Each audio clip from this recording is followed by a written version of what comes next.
ବାରତା ଆସିଛି ଆଜି। ଶୁଣ ଭାଇ ଏ ଭଉଣୀ, ନିରାଶାରେ ଅଛ କି ଆଜି? ଏବେ ଶୁଣ ଏ ବାଣୀ, ଶୁଭ ବାରତା ଆସିଛି ଆଜି।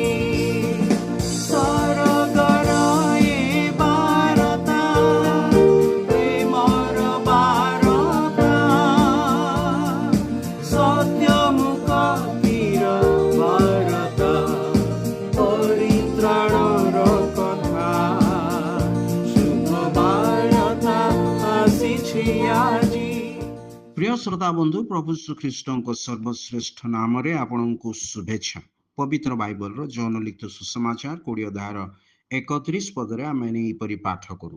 କିନ୍ତୁ ତୁମ୍ଭେମାନେ ଯେପରି ବିଶ୍ୱାସ କର ଯେ ଯୀଶୁ ଈଶ୍ୱରଙ୍କ ପୁତ୍ର ଖ୍ରୀଷ୍ଟ ଅଟନ୍ତି, ପୁଣି ବିଶ୍ୱାସ କରି ଯେପରି ତୁମେମାନେ ତାହାଙ୍କ ନାମରେ ଜୀବନ ପ୍ରାପ୍ତ ହୁଅ, ଏଥି ନିମନ୍ତେ ଏହି ସମସ୍ତ ଲେଖାଯାଇଅଛି। ଆମେମାନେ ଚାହୁଁ ଯେ ଆମ ଜୀବନ ଗତକାଲି ଅପେକ୍ଷା ଭଲ ହଉ, ମାତ୍ର ଆମ ସମସ୍ତଙ୍କର ସମସ୍ୟା ଏକାପରି ଅଟେ। ଆମେ ଚତୁର୍ଦିଗରୁ ସମସ୍ୟାର ସମ୍ମୁଖୀନ ହୋଇଥାଉ। ଆମେ କିଛି ଭଲ ଆଶା କରିଥିଲୁ, କିନ୍ତୁ ତାହା ହୋଇନାହିଁ।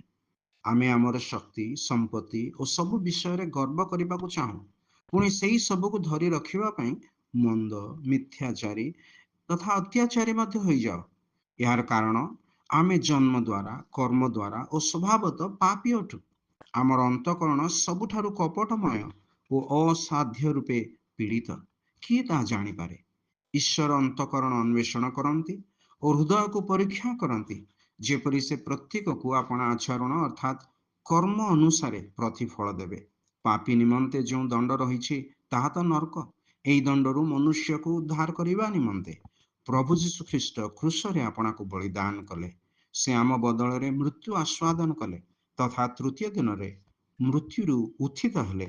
ଆଉ ଯିଏ କେହି ତାଙ୍କଠାରେ ବିଶ୍ୱାସ କରେ ଯେ ଯୀଶୁ ହିଁ ଈଶ୍ୱରଙ୍କ ପୁତ୍ର ଖ୍ରୀଷ୍ଟ ଅଟନ୍ତି, ତାହାର ପାପ କ୍ଷମା ହୁଏ ଓ ସେ ପରିତ୍ରାଣ ପ୍ରାପ୍ତ ହୁଏ।